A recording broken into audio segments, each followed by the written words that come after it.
Alright, Ma'am Sat, siyempre nandito tayo kay Attorney Enzo Recto, Ma'am Sat. Merong kanina nakita ko. Actually, na to ng iba.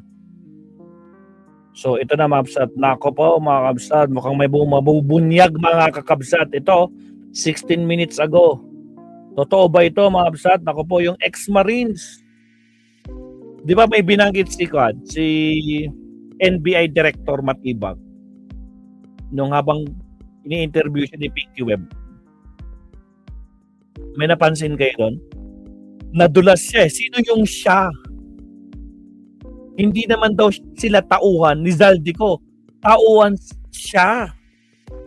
Tapos tinanong ni Pinky Web, sino yung siya? Tapos sasabi niya, hindi pa daw pwedeng banggitin kung sino siya. Pero ito, mabsat, nako po, lumalabas na, nag-leak na, mga kabsat. Diyos ko Lord, ito na, pakinggan natin si Leonardo. Bawasan natin yung sound natin para marinig natin mismo. Ito na, mga kabsat, Diyos ko Lord Rudy. Again, sa mga bagong pasok, shoutout sa ating mga team replay. Huwag kalimutan mag-like and subscribe. Alright, here we go. Papasukin natin. Attorney Enzo, pasok.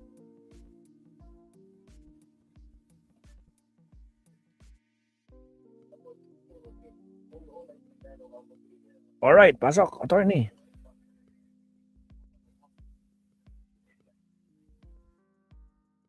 Pass forward.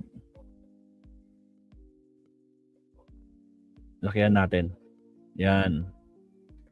Nabubunyag na ang totoo sa mga ex-Marines. 8 pala sa mga 18 ay kay Sara Duterte. Diyos ko Lord. Ay, nako po, yun pala. Yung siya na binabanggit doon, mabsat, no? Sabi ni NBI Director, nako po. Enzo Recto, kalaban ang katiwalian at kasinungalingan, kakampi sa katotohanan at kabutihan. Yan na. Attorney, good evening.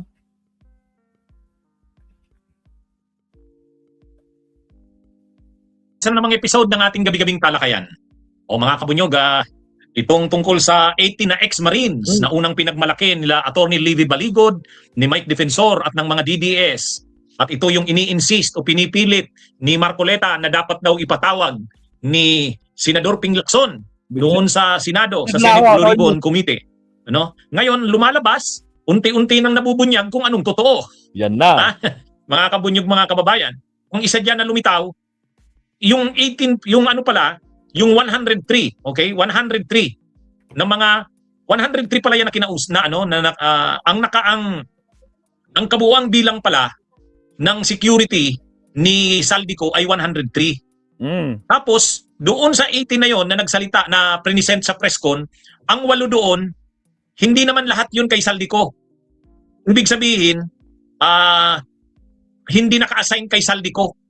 Alam nyo kung kanino naka-assign? Alam na din. Alam nyo kung kanino naka-assign, mga kabunyog? Hindi lang yun, guys. May naalala nyo yung barikada?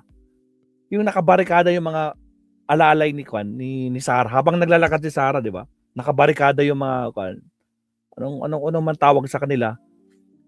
Bistado yung dalawa nandun. Diyos ko Lord. Sabi ni Attorney Melvin Matibag, naka-assign sa kanya. Ayaw niya na daw munang papangalanan yung kanya kung sino yon. Kasi personality daw yon. Alam nyo na anya yon. Alam na natin, attorney. Sino kaya yon? Kaya, malamang si Sara Duterte yon. Ano sa tingin nyo? Basta ang sinabi ni Attorney Melvin Matibag, director ng NBI, 8 doon sa 18 na yon ay hindi naman naka-assign kay Zaldico. Naka-assign sa kanya. Yun yung term na ginamit. Yan, mga kabunyog, mga kababayan.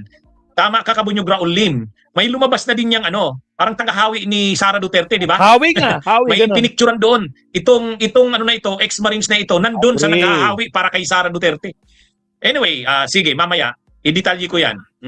So ngayon, mga kabunyog, mga kababayan, ang totoo, yung plano para dyan sa ex-Marines na yan, yung original na plano, wala na. Hindi na nasunod. Hindi na nasunod. Palpak. Umalpak na. Actually, dapat nakakabit yan ngayon sa itong first year na anniversary ng pagkaka-aresto kay Duterte at pagkaka-turnover sa ICC. Ngayon sana yan. Kabit-kabit yan eh. Tuloy-tuloy yan. I-present una yung 18 na yan na ex-Marines noong kainitan ng pagdinig ng ICC. nag-press con si Atty. Baligod, nandun si Mike Defensor.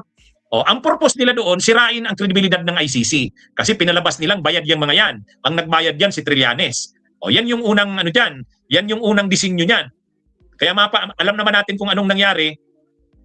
Prinisent yan sa press con, sabay doon sa hearing sa ICC. Ang siniwalat nila diyan na parang pasabog, ang mga investigators ng ICC ay pumunta sa Pilipinas at in-entertain ni Trillanes at posibleng binigyan pa nga ng suhol kasi may $2 million daw na binigay ang mga tao ni Saldico kay Trillanes at para daw yan sa mga investigators ng ICC. Yan yung ano.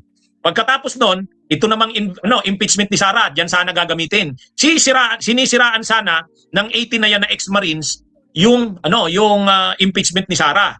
Pinapalabas nila na yan si Leila de Lima, tumanggap yan ng mali-malitang pera. Kahit yung Makabayan Black, sila Franz Castro, tumanggap din yan. Kahit yung mga kongresista, sila Beatrix Lustro, tumanggap din yan. So ang plano talaga nila, sirain din yung kredibilidad ng impeachment ni Sara. Kaya nakikita nyo, ang disenyo talaga niyan, sirain yung kredibilidad ng ICC, sirain yung kredibilidad ng impeachment ni Sara. Paano? Pinapalabas nila na yung mga investigators ng ICC binayaran ni Trillanes. At yun namang mga kongresista na nagsusulong ng impeachment ni Sara, bayad din yan, mali-malitang pera ang natanggap niyan. Halimbawa, kasama na si Leila de Lima, Arlene Brosas, Franz Castro. Tapos, ang inaasahan nila dyan, ipapatawag yan ng Senado, Blue Ribbon Committee, papatawag sa Kamara, at pagkatapos niyan, iinit ang sitwasyon, makakaabot na hanggang ngayong araw, itong March 11. At itong March 11, first year na anniversary ni Duterte, sa pagkakakulong sa ICC, pagkakadala sa ICC, magiging mainit ang sitwasyon. Posible, ito na yung sinasabi nilang critical o political tipping point, sabi ni Ombudsman Boying Rimulya. Yan yung design. Yan yung design. Talagang ang plano ng na yan, yung 18 na yan na ex-Marines, magamit sa ICC, sa impeachment ni Sara, itong first year na anniversary ng pagkaka-aresto kay Duterte. Kumbaga ang tao magagalit ng magagalit dahil ang isisiwalat nitong 18 na ex-Marines, yung pag-deliver nila ng mga pera na mali-maleta, umaabot daw ng 805 billion pesos. Yan yung yan yung disenyo niyan. Kaya lang hindi nasunod. Kumbaga yung script o yung plano, yung design hindi nasunod. Palpak. Kaya nga galit na galit si Marcoleta. Kasi hindi naman pinatawag sa Senate Blue Ribbon. Ang plano sana niyan, ipapatawag sa Blue Ribbon, pagdating sa Blue Ribbon, doon nila kumbaga si Amy Marcos, sila Marcoleta, nila. Kumbaga gagamitin nila yung Blue Ribbon Committee na yon, yung hearing para palabasin ang kasinungalingan nitong mga ex-Marines na to. Ang problema, hindi naman inanggap ni Lacson. Sabi ni Lacson, hindi magpapagamit ang Blue Ribbon sa pagkakalat ng kasinungalingan. Ang Blue Ribbon Committee ay mag-iimbestiga para lumitaw ang katotohanan, hindi para kumalat ang kasinungalingan. Kaya galit si Marcoleta. Galit si Marcoleta kasi dapat nasunod yung script ng plano eh. 'Di ba? Yan yung kahit si Amy Marcos, nag-sponsor ng resolution na dapat yung 18 na yan ipatawag. Kumbaga, yung kanilang plano para diyan, siguro gumastos pa sila ng malaki diyan. Malamang. Siguro gumastos pa sila ng malaki diyan. Sabi nga ng direktor ng NBI, wala nang problemado na ang kabuhayan ng 18 na yan na ex-Marines. So ang nangyari diyan, dahil wala na silang trabaho, malamang tumanggap na yan ng pera. Mayroon ngang post si Mr. Philip Lostre, sabi ni Philip Lostre, 300 million. Dumugo. Ano ba 'yon? Dumugo daw si Manscarpio. Ang pinapalabas, ini-insinuate ni Lustre. sino ba yan? Ni Philip Lostre. Sumuka si Manscarpio ng 300 million sa operasyon ng Marines. 150 million kay Mike Defensor yan. 50 million kay Levy, Baligod. 5 million sa bawat isa sa 18 Marines. Ito, post ito ni Mr. Philip Lostre Jr. Hindi natin alam kung totoo to. Pero ang lumalabas, malaking operation ito. Kasi dapat, nag-create ito ng sinasabi nga ni Boying Rimulya, critical, yung political tipping point. Yan yung hinahabol nila eh. Yan yung hinahabol nila, magkaroon ng political tipping point para mag-alsa ang military. Kaya lang wala eh, hindi nga nangyari. Hindi nangyari. Mga kabunyog, mga kababayan, parang quitis. Dapat pasabog. Ang nangyari, quitis. Ang nangyari, quitis. Kaya dapat sana, ang ini-expect nila, itong first year na anniversary ng pagkaka-aresto kay Duterte, mainit na sana ang sitwasyon. Kasi dapat nakakreate na ng political tipping point itong mga ex-Marines na to. Ha? Mga kabunyog, mga kababayan. Kaya lang, wala hindi nangyari. Hindi nangyari yan. Tumablay at Wali pa. tumablay. Ang totoo, grabe ang tiwala nila dyan sa mga ex-Marines na yan, lalo na kay Atty. Libby Balicon. Si yung retired general na DDS, bilib. Ang warning niya, sabi niya ganito, huwag kayong magtiwala, hindi pa tapos yan. Magaling yan si Atty. Libby Balicon, chess player yan. Ha? Baka pinapapasok lang kayo niyan, kung saan parang pinapadama. Ha? May ganung post si ito, huwag kayong paloko sa mahinahong pananalita ni Atty. Libby Balicon. Isa siyang chess player. Umaapa kayo sa kanyang patibong. Babala ito ni retired Major General Romeo B. Pocis. Hindi daw dapat maliitin ang estilo na Balicon sa pagharap sa mga legal na laban. Yun. Kumbaga, ang pinapalabas ni retired General Romeo Pocis, kung ngayon daw parang nakikita na nalalagay sa defensive si Balicon, hindi daw yan. Hindi daw yan. Chess player daw si Balicon. Mag-ingat kayo. Ang tinutukoy yung NBI, yung DOJ, yung ombudsman, saka yung mga nagkakaso daw kay Balicon. Sabi ni Romeo Pocis, yung leader ng mga retired na generals na pro Duterte, huwag ninyong maliitin si Atty. Libby Balicon. Kung sa tingin ninyo nalalagay siya sa defensive, hindi yan. Chess player yan. Anya, sabi ni mga kabunyog, mga kababayan. Chess player daw si Atty. Libby Balicon. Malay nyo, pinapapasok lang kayo niyan. Parang pinapadama. Sa bandang huli, marirealize nyo na napapasok niya kayo sa trap ninyo. Anyway, abangan natin. Pero sa totoo lang, ang pinakamalaking pagkakamali dyan sa 80 na ex-Marines na yan, masyado ng exaggerated yung mga pinapalabas na alam nila. Yung laman ng kanilang sinumpaang salaysay, hindi na credible eh. Bakit? Imaginin mo si Laila de Lima daw tumanggap ng mali-malitang pera. Doon pa lang questionable na yun. Saka si Laila de Lima naging congresswoman nito na lang simula June 30, 2025. Kasi na-elect si Laila de Lima, mamamayang Liberal Party List, first nominee, noong May 2025. Ay ang pinag-uusapan dito na pag-deliver ng pera nitong mga ex-Marines na ito mula 2022 to 2025. Pero hindi yung 2025 na July. Kasi nandito pa si Saldico. Si Saldico nung July nandun na sa Amerika. Nagtatago na hanggang sa pumunta ng Europe, sa Portugal. So ibig sabihin, paano nasabi ng nitong mga ex-Marines na si Laila de Lima, binigyan nila ng pera, mali-malita daw. Tapos nung bandang huli nagbago. Hindi naman daw malita. Paper bag lang daw. At saka, hindi daw nila dinala kay Laila de Lima. Si Laila de Lima daw ang pumunta dun sa townhouse. Kausap daw si Saldico at saka si Romualdez. Ay, nabago na. Kumbaga, inconsistent na yung mga sinasabi. Pabago-bago na. Mga kabunyog. Tapos ito pa, hindi naman daw nila nakita si Trillanes na nagdala ng pera, ay nabinigyan ng pera ang ICC. Hindi naman daw. Dinala daw nila ang pera doon sa bahay ni Trillanes sa Antipolo. Nasa lang daw, paper bag. Hindi naman daw sa maleta. Ay, ano ba yan? Mga kabunyog, mga kababayan, wala na. Kaya, ang sinasabi ni retired General Pocis, huwag kayong mag-isip na baka akala nyo, nalagay na si defensive si Atty. Libby Balicon. Hindi yan. Pinapadama lang kayo niyan, sabi ni Pocis. Chess player yan, magaling yan. Kaya huwag kayong mag-isip na, parang si Balicon ay naiisahan nyo. Pero sa totoo lang, hindi naman kailangang ano lang to. Bakit malakas ang loob ni Laila de Lima na magkaso? Bakit malakas ang loob ni Laila de Lima? Kasi hindi naman talaga totoo eh. Ang laking kasinungalingan talaga eh. Bakit ang lakas ng loob ni Trillanes na magkaso? Nagkaso na si Trillanes, kinasuhan sila. Bakit? Ay dahil nga, hindi totoo. Wala naman ang laking kasinungalingan na si Trillanes nagbigay ng 2 million o may hawak na $2 million. Ang laking kasinungalingan. Tapos, ang iba pang mga nagkaso rin, si retired General Anyo. Eduardo Anyo. Sabi ni retired General Eduardo Anyo, ang tagal ko sa military. Hindi ako involved sa mga korupsyon na yan. Tapos sasabihin yun, tumanggap ako ng mali-malitang pera. Ganon din si Bucor. Yung director ng Bucor, si Gregorio Katapang. Sabi niya, paano ako na-involved dyan? Yun ang problema dito sa mga ex-Marines na to. Masyado ng exaggerated yung mga pinagsasabi.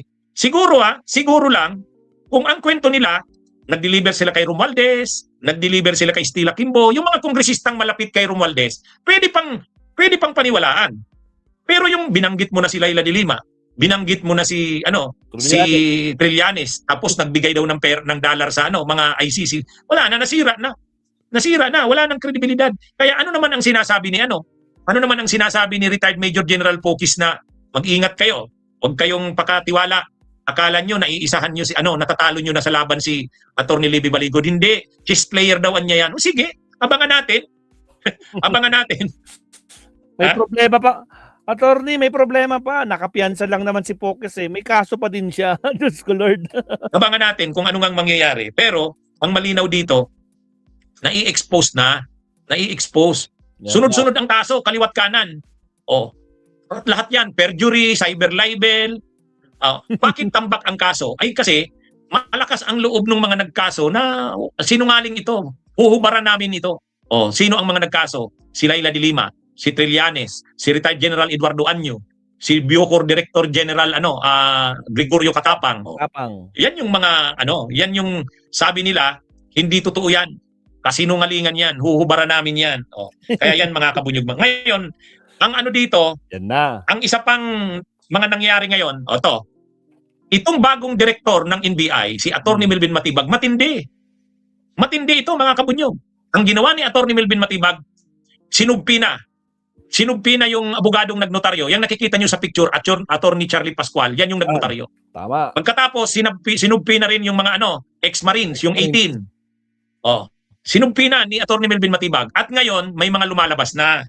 May mga lumalabas ng inconsistencies. Halimbawa, isa sa mga inconsistencies ay 'di ba sinabi nung isa ba o ilan doon sa ex-Marines? Si Tube yung isa. Sabi niya, kasama si Saldico, nag-deliver daw sila ng mali-malitang pera papunta sa Ilocos, sa bahay yata ng presidente ni Marcos, Nag-deliver daw. Inarkila daw nila yung air taxi. Kung nag-arkila sila ng nag-charter sila ng eroplano, kinarga nila yung mga mali-malitang pera, nag-deliver sila. Ang magkasamaan niya ay yung si Tube ba yun? Tube at saka si Saldico. Ay ngayon ang lumalabas, kumuha sila ng certification sa air taxi, yung sinasabing sinarter na eroplano. Wala naman. Sabi ng air taxi, wala silang wala silang naging transaksyon na doon sa ang tawag doon, yung log. Mayroon kasing log yan. Nakalagay doon yung listahan, sino yung sumakay. Wala daw na mula 2022 to 2025 nas magkasabay si Saldico at itong Tube na to. Ang problema, yung Tube na yon, Tube ba yun? Tama ba ako? Tube. Yung Tube na yon, yan yung nagsabi na magkasama sila ni Saldico, papunta daw sila doon sa Ilocos. Nagrenta daw sila, nag-charter ng eroplano, yung sa air taxi. O kaya nga lang, sinugpi na ng NBI yung air taxi. Wala naman. Sabi ng air taxi, hindi, wala kaming ganyan, wala yan. Wala sa record namin. Saka, wala daw sa kanilang parang yung log ng mga flight log, wala daw silang ganon na magkasabay si Saldico at saka yung kilalang yon. Kaya wala. Kumbaga, nabubunyag na ngayon na hindi totoo yung mga sinasabi nila.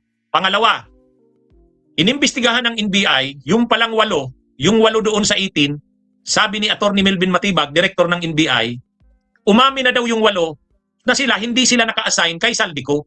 Ibig sabihin, siguro si Saldico ang nagbabayad. Pero ang assignment nila, kumbaga naka-detail sila, hindi kay Saldico, yung 8. Kanino? Naka-detail daw sa kanya. Yun ang term na ginamit ni Atty. Melvin Matibag, yung director ng NBI. Yung 8 ay naka-assign sa kanya. Sino yung sa kanya? Saka lang daw ninyo malalaman. Saka na lang ninyo malalaman kung sino yung sa kanya. Ngayon, maalala nyo, may kumakalat sa social media na may picture nung isa doon sa ex-Marines. Tama sa ganun. Howie Boys. May picture ng ex-Marines. Howie Boys. Yung kasama doon sa 18, tapos kasama doon sa humahawi. Ayun, yung alam nyo yung mga lakad ni Sara Duterte na akala mo malapit sa tao. Pero ang totoo, pag pumupunta sa mga event, mas matindi pa sa presidente ang security, hinahawi yung dadaanan.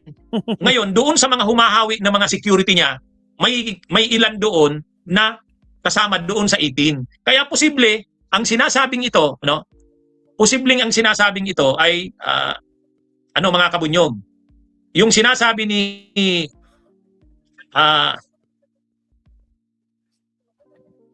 ang sinasabi ni Director Matibag. yung sinasabi ni Attorney Melvin Matibag na yung waluan niya ay naka-assign sa kanya. Hindi niya pinangalanan yung sa kanya, ayaw niya munang pangalanan. Pero lumilitaw dito, yung sa kanya na sinasabi ay parang si Sara Duterte. Kasi natatawa siya eh. Sabi niya kilala ito. Tama kayo, Hawi Boys. Kasama dun sa Hawi Boys ni Sara. So kapag na-establish yan, kapag na-establish yung ganun, alam na. Ibig sabihin, nagkalitsi-litsi na nga. Tama po kayo. Tama po kayo, Sir Antonio. Nagkalitsi-litsi na. Kaya actually, iyan ang problema dyan sa 80 na yan na ex-Marines. Maaano talaga yan. Ma-i-expose siya ng todo. Ma-i-expose siya ng todo. Actually, yung mga pamilya nga daw, yung mga pamilya, nakikiusap na sa NBI. Kumbaga, handa nang mag-cooperate. May mga nagpaabot ng pamilya. Ito na. Nalaman na rin ng NBI na ang nag-recruit sa mga yan ay retired general. Yan na. Hindi pa rin pinangalanan ng NBI pero batch 95 daw sa PMA. O yan. 75. Medyo ano na, no?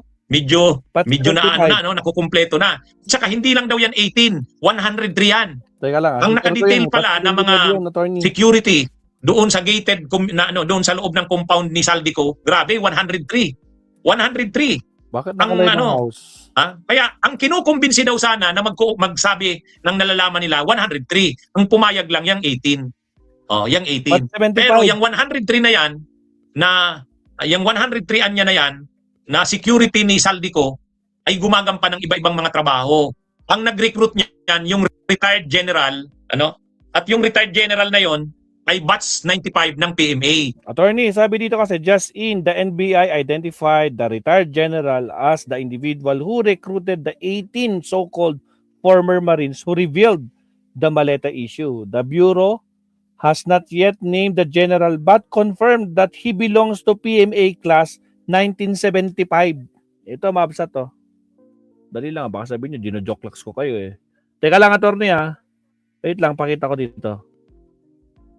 Dali lang. Saglit lang. Papasukin mo. 95 kasi sinasabi ni Attorney Recto Mabsat. Pero, nakita ko na yun kanina pa eh. Alam kong 75 yan. Tapos na-share ko na rin. Wait lang. Saglit lang Nasa isang account kasi ako eh. Nako, makikita na naman natin si Madriaga dito. Diyos ko Lord. Magugulat kayo guys. May bagong pasabog si Pebbles. Ito na. Pakita ko sa inyo. Ito na. Nandito na po. Here we go. Ito na to. Attorney Enzo, just in, the NBI has identified the retired general as the individual who recruited the 18 so-called former Marines who revealed the Maleta issues, and Bureau has not yet named the general but confirmed that he belongs to PMA class 1975. Sino ka nito? Philippine Defense Forum ang nag-post kanina. So kilala na. Tapos ito, Mabsat, ako po. May ganawan ako, Diyos ko Lord. Kasi nga, isigit ko ito, Mabsat, pasabog ni Pebbles. Ito na. Ako na ang maglalabas 3 hours ago. Screenshot ng video call nina. Sino wala nang iba? Ram Madriaga Isip, Sara Duterte, Harry Roque, at ni Jinggoy. And Senator Jinggoy, bakit kasama nila si Caramil Madriaga sa isang video call? Nako po, malaking prop. Oy, si Pebos nagpalabas dito. Mamaya, pag-usapan natin to. Balik.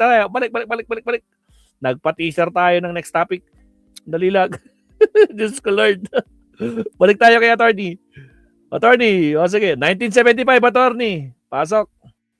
Batch 95, hindi pa pinangalanan ni Matibag. Anyway, sabi ni batch 75 ba? Ang alam ko, batch 95 eh. 75, Attorney. So mga kabunyog, mga kababayan, ito? Lalabas na sa actually tumatawa si Attorney Melvin Matibag. Tumatawa siya habang nagkikwento siya. Marami na daw silang nalalaman. Pero saka na lang daw nila ilalabas. Pero lumalabas na ngayon, nakukumpirma na nila kung sino-sino ang nasa likod nitong 80 na ito na ex-Marines. Alam na this. Kaya yun din ang sinasabi ni Senador Ping Lacson. Huwag mo nang mag-decide na ipatawag yan. Kasi may mga nasa likod niyan. Kapag pinatawag mo yan sa Senate Blue Ribbon, magagamit nila yung Blue Ribbon para magkalat ng kasinungalingan. Tama. Magkikreate lang ng kaguluhan, Ingay. ng confusion. Kasi may mga Ingay. mapapaniwala din yan. Oh. Kaya yan yung ano. Pero anyway, tuloy-tuloy pa daw ang investigasyon ng NBI at sa susunod na mga araw, malalaman na ng taong bayan kung ano nga ang nasa likod niyan. Yun. Alam nyo, tama rin yung pagkakalagay kay Attorney Melvin Matibag sa NBI. Eh di ba sabi natin, ang rason bakit linagay si Melvin Matibag sa NBI? Kasi marami siyang nalalaman sa galaw ng mga Duterte. Kasi dati siyang miyembro ng gabinete ni Duterte. Dati siyang Secretary General ng PDP Laban. Tapos sabi niya, si Sara Duterte, brat nila yan. O tapos linagay ngayon sa NBI. O tingnan nyo. O, kung yung dating NBI, mabait yun, magaling, si Attorney Magno. Kaya lang, pagka ganito ng mga operations, kailangan mabilis at saka alam mo ang galaw. Parang Boying Rimulya sa ombudsman. Okay, ombudsman si Boying Rimulya, ito naman si Matibag, NBI. Nagkukumplement. Mga kabunyog, mga kababayan. Kaya, actually, ang linalaro talaga nila Attorney Matibag, yung director ng NBI, at saka ni Boying Rimulya, destabilisasyon yan. Yang lahat ng yan ay bahagi ng isang plano. Mag-create ng political tipping point para mag-alsa ang branch ng military, halimbawa Marines. Yan yung design talaga. Salamat, Jonas. Ngayon, ang ginagawa ng NBI, iniimbestigahan. Seryoso, Jonas? 24 pa lang ang like natin. Baka naman mga kakabsat. Sa mga hindi pa nagla-like dyan, mag-like naman kayo. Bakit naman 24 lang yung like natin? Nasaan yung katarungan yan? Wala pa sa kalahati yung nagla-like, babsat. Like naman tayo. Wala pong bayad yan. Okay, tuloy. Inaalam yung pasikot-sikot niya. Alam na alam niya ni Matibag kasi dati siyang DDS. Hindi lang simpleng cabinet secretary siya ni Duterte, Secretary General ng PDP Laban. O yan. At ngayon, nasa administrasyon na si Attorney Melvin Matibag. Kaya tingnan nyo ang output, yung resulta. Alam niya yung mga destabilisasyon na yan. Okay. Sige mga kabunyog, mga kababayan. Magandang araw sa inyong lahat. Sinong naniniwala na itong 8 na Marines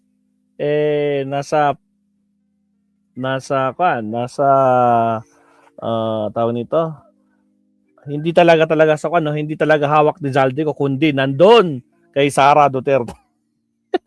Sino naniniwala dyan? Press 1 nga, mga kabsat. Diyos ko, Lord. Lalo na may naipakita ebidensya, di ba? Dalawa sa kanila. Dalawang Hawi boys nandyan sa 18 Marines. Kaya, nako po, Diyos ko, Lord Rudy. Nako po. Kaya hindi tayo magugulat sa susunod na araw. Nako po, yan na. Pasabog na naman, mga kabsat. Alright, maraming salamat, Attorney Enzo Recto. Mag-isa pa tayo kay Attorney Mabsat. Mag-isa pa tayo. Wait lang. Kasi si Attorney, may iksi lang yung mga live niya eh. Check natin May mga sigurado, may mas may iksi pa. Nako, ito na mga kabsat. Yung punto para sigurado. Senator Lacson, Attorney Enzo, parehong hindi nag-apologize kay Marcoleta. Hindi sila nag-sorry sa isa't isa. Bakit sila magso-sorry?